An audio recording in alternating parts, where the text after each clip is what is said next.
Hi, everyone. My name is Emily Worcester, and I'm reading to you today from Duluth, Minnesota, where I'm an assistant professor at the University of Minnesota Duluth.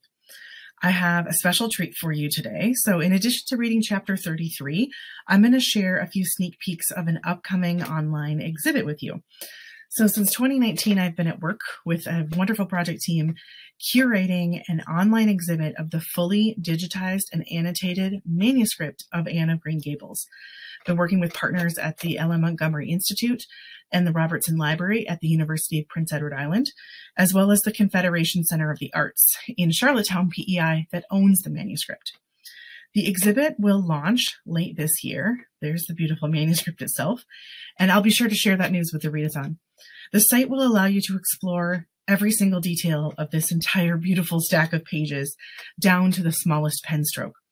You'll get to read from a host of experts from around the world who provided contextual articles and stories and media to the site itself. And here's just a very tiny preview of some of those stories.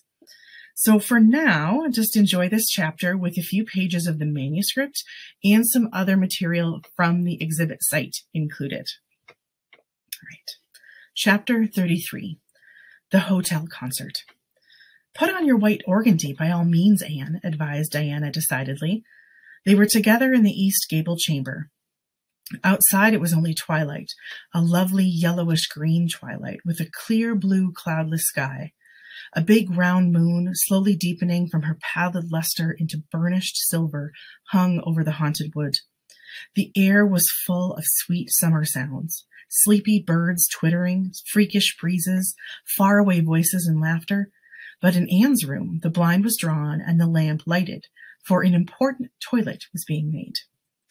The east gable was a very different place from what it had been on that night 4 years before, when Anne had felt its bareness penetrate to the marrow of her spirit, with its inhospitable chill. Changes had crept in, Marilla conniving at them resignedly until it was as sweet and dainty a nest as a young girl could desire.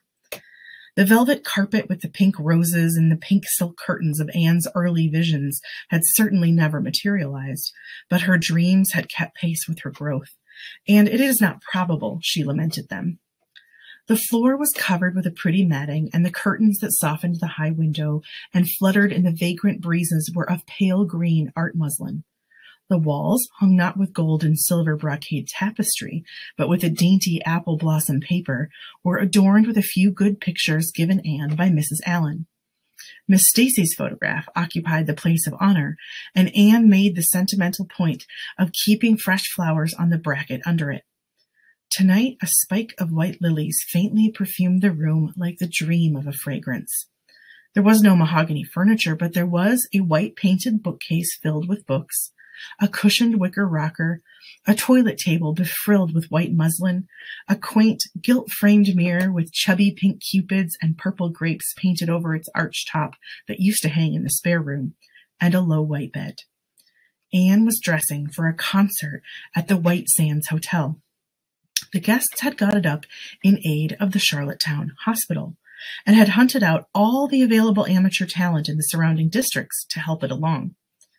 Bertha Sampson and Pearl Clay of the White Sands Baptist Choir had been asked to sing a duet. Milton Clark of Newbridge was to give a violin solo. Winnie Adela Blair of Carmody was to sing a Scotch ballad, and Laura Spencer of Spencervale and Anne Shirley of Avonlea were to recite. As Anne would have said at one time, it was an epoch in her life, and she was deliciously athrill with the excitement of it. Matthew was in the seventh heaven of gratified pride over the honor conferred on his Anne, and Marilla was not far behind, although she would have died rather than admit it. And she said she didn't think it was very proper for a lot of young folks to be gadding over to the hotel without any responsible person with them. Anne and Diana were to drive over with Jane Andrews and her brother Billy in their double-seated buggy, and several other Avonlea girls and boys were going too. There was a party of visitors expected out from town, and after the concert, a supper was to be given to the performers. "Do you really think the organdy will be best?" queried Anne anxiously. "I don't think it's as pretty as my blue-flowered muslin, and it certainly isn't so fashionable." "But it suits you ever so much better," said Diana. "It's so soft and frilly and clinging. The muslin is stiff, and it makes you look too dressed up, but the organdy seems as if it grew on you." Anne sighed and yielded. Diana was beginning to have a reputation for notable taste in dressing, and her advice on such subjects was much sought after. She was looking very pretty herself on this particular night, in a dress of the lovely wild rose pink from which Anne was forever debarred. But she was not to take any part in the concert, so her appearance was of minor importance. All her pains were bestowed upon Anne, who she vowed must, for the credit of Avonlea, be dressed and combed and adorned to the Queen's taste. Pull out that frill a little more. So here, let me tie your sash. Now, for your slippers. I'm going to braid your hair into 2 thick braids and tie them halfway up with big white bows. No, don't pull out a single curl over your forehead. Just leave the soft part. There is no way you do your hair suits you so well, Anne, and Mrs. Allen says you look like a Madonna when you part it so. I shall fasten this little white house rose just behind your ear. There was just one on my bush, and I saved it for you. Shall I put my pearl beads on? Asked Anne. Matthew brought me a string from town last week, and I know he'd like to see them on me. Diana pursed up her lips, but put her black head to one side critically and finally pronounced in favor of the beads, where they were thereupon tied around Anne's slim milk-white throat. There's something so stylish about you, Anne, said Diana with unenvious admiration. You hold your head with such an air. I suppose it's your figure. I'm just a dumpling. I've always been afraid of it, and now I know it is so. Well, I suppose I shall just have to resign myself to it. But you have such dimples, said Anne, smiling affectionately into the pretty, vivacious face so near her own. Lovely dimples, like little dents in cream. I have given up all hope of dimples. My dimple dream will never come true. But so many of my dreams have that I mustn't complain. Am I all ready now? All ready, assured Diana, as Marilla appeared in the doorway, a gaunt figure with grayer hair than of yore and no fewer angles, but with a much softer face. Come right in and look at our elocutionist, Marilla. Doesn't she look lovely? Marilla emitted a sound between a sniff and a grunt. She looks neat and proper. I like that way of fixing her hair, but I expect she'll ruin that dress driving over there in the dust and dew with it, and it looks most too thin for these damp nights. Organdy's the most unserviceable stuff in the world anyhow, and I told Matthew so when he got it, but there was no use in saying anything to Matthew nowadays. Time was when he would take my advice, but now he just buys things for Anne regardless. And the clerks at Carmody know they can palm anything off on him. Just let them tell him a thing is pretty and fashionable, and Matthew plunks his money down for it. Mind you keep your skirt clear of the wheel, Anne, and put your warm jacket on. Then Marilla stalked downstairs, thinking proudly how sweet Anne looked with that one moonbeam from the forehead to the crown, and regretting that she could not go to the concert herself to hear her girl recite. I wonder if it is too damp for my dress, said Anne anxiously. Not a bit of it, said Diana, pulling up the window blind. It's a perfect night, and there won't be any dew. Look at the moonlight.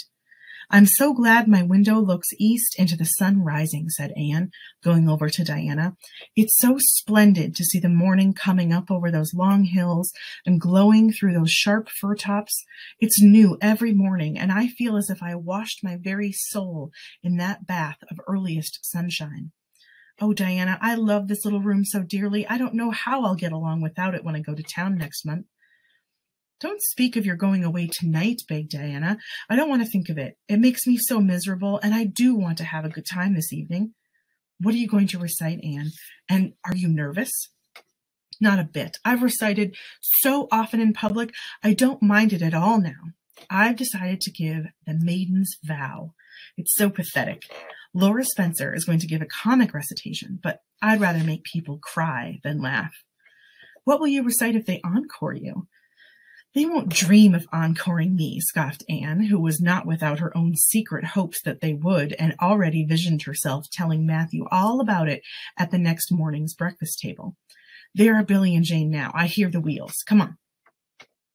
Billy Andrews insisted that Anne should ride in the front seat with him, and so she unwillingly climbed up. She would have much preferred to sit back with the girls, where she could have laughed and chattered to her heart's content. There was not much of either laughter or chatter in Billy. He was a big, fat, stolid youth of 20, with a round, expressionless face and a painful lack of conversational gifts. But he admired Anne immensely and was puffed up with pride over the prospect of driving to White Sands with that slim, upright figure beside him. Anne, by dint of talking over her shoulder to the girls and occasionally passing a sop of civility to Billy, who grinned and chuckled and never could think of any reply until it was too late, contrived to enjoy the drive in spite of it all. It was a night for enjoyment. The road was full of buggies, and all bound for the hotel, and laughter, silver clear, echoed and re-echoed along it. When they reached the hotel, it was a blaze of light from top to bottom. They were met by the ladies of the concert committee, one of whom took Anne off to the performers' dressing room, which was filled with the members of a Charlottetown Symphony Club, among whom Anne felt suddenly shy and frightened and countrified. Her dress, which in the East Gable had seemed so dainty and pretty, now seemed simple and plain, too simple and plain, she thought, among all the silks and laces that glistened and rustled around her. What were her pearl beads compared to the diamonds of the big, handsome lady near her? And how poor her one wee white rose must look beside all the hothouse flowers the others wore. Anne laid her hat and jacket away and shrank miserably into a corner. She wished herself back in the white room at Green Gables. It was still worse on the platform of the big concert hall of the hotel, where she presently found herself. The electric lights dazzled her eyes. The perfume and hum bewildered her. She wished she were sitting down in the audience with Diana and Jane, who seemed to be having a splendid time away at the back. She was wedged in between a stout lady in pink silk and a tall, scornful-looking girl in a white lace dress. The stout lady occasionally turned her head squarely around and surveyed Anne through her eyeglasses until Anne, acutely sensitive of being so scrutinized, felt that she must scream aloud.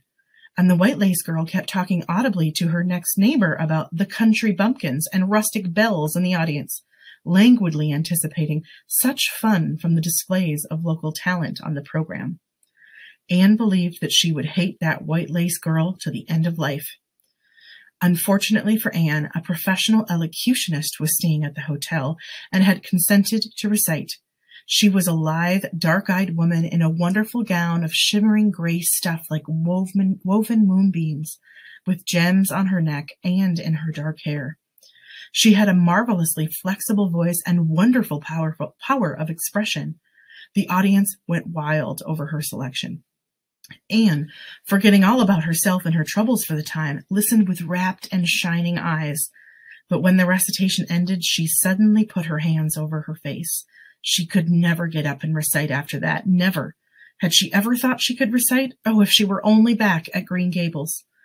At this unpropitious moment, her name was called. Somehow Anne, who did not notice the rather guilty little start of surprise the white lace girl gave, and would not have understood the subtle compliment implied therein if she had, got on her feet and moved dizzily out to the front. She was so pale that Diana and Jane, down in the audience, clasped each other's hands in nervous sympathy. Anne was the victim of an overwhelming attack of stage fright. Often as she had recited in public, she had never before faced such an audience as this, and the sight of it paralyzed her energies completely. Everything was so strange, so brilliant, so bewildering. The rows of ladies in evening dress, the critical faces, the whole atmosphere of wealth and culture about her. Very different this from the plain benches at the debating club, filled with the homely, sympathetic faces of friends and neighbors. These people, she thought, would be merciless critics. Perhaps, like the white lace girl, they anticipated amusement from her rustic efforts. She felt hopelessly, helplessly ashamed and miserable. Her knees trembled, her heart fluttered, a horrible faintness came over her, not a word could she utter, and the next moment she would have fled from the platform, despite the humiliation which she felt must ever after be her portion if she did so. But suddenly, as her dilated, frightening eyes gazed out over the audience, she saw Gilbert Blythe away at the back of the room, bending forward with a smile on his face, a smile which seemed to Anne at once triumphant and taunting. In reality, it was nothing of the kind. Gilbert was merely smiling with appreciation of the whole affair in general and of the effect produced by Anne's slender white form and spiritual face against a background of palms in particular. Josie Pye, whom he had driven over, sat beside him, and her face certainly was both triumphant and taunting. But Anne did not see Josie, and would not have cared if she had. She drew a long breath and flung her head up proudly, courage and determination tingling over her like an electric shock. She would not fail before Gilbert Blythe. He should never be able to laugh at her. Never, never. Her fright and nervousness vanished, and she began her recitation, her clear, sweet voice reaching to the farthest corner of the room without a tremor or a break. Self-possession was fully restored to her, and in the reaction from that horrible moment of powerlessness, she recited as she had never done before. When she finished, there were bursts of honest applause. Anne, stepping back to her seat, blushing with shyness and delight, found her hand vigorously clasped and shaken by the stout lady in pink silk. "My dear, you did splendidly," she puffed. "I've been crying like a baby. Actually, I have. They're encoring you. They're bound to have you back." "Oh, I can't go," said Anne confusedly, "but yet I must, or Matthew will be disappointed. He said they would encore me." "Then don't disappoint Matthew," said the pink lady, laughing. Smiling, blushing, limpid-eyed, Anne tripped back and gave a quaint, funny little selection that captivated her audience still further. The rest of the evening was quite a little triumph for her. When the concert was over, the stout pink lady, who was the wife of an American millionaire, took her under her wing and introduced her to everybody, and everybody was very nice to her. The professional elocutionist, Mrs. Evans, came and chatted with her, telling her that she had a charming voice and had interpreted her selections beautifully. Even the white lace girl paid her a languid little compliment. They had supper in the big, beautifully decorated dining room. Diana and Jane were invited to partake of this also, since they had come with Anne, but Billy was nowhere to be found, having decamped in mortal fear of some such invitation. He wasn't waiting for them, with the team, however, when it was all over, and the three girls came merrily out into the calm, white, moonshine radiance. Anne breathed deeply and looked into the clear sky beyond the dark boughs of the firs. Oh, it was good to be out again in the purity and silence of the night. How great and still and wonderful everything was, with the murmur of the sea sounding through it, and the darkling cliffs beyond like grim giants guarding enchanted coasts. "Hasn't it been a perfectly splendid time?" sighed Jane as they drove away. "I just wish I was a rich American and could spend my summer at a hotel and wear jewels and low-neck dresses and have ice cream and chicken salad every blessed day. I'm sure it would be ever so much more fun than teaching school. Anne, your recitation was simply great, although I thought at first you were never going to begin. I think it was better than Mrs. Evans." "Oh, no, don't say things like that," said Anne quickly, "because it sounds silly. It couldn't be better than Mrs. Evans, you know, for she is a professional, and I'm only a schoolgirl with a little knack of reciting. I'm quite satisfied if the people just liked mine pretty well."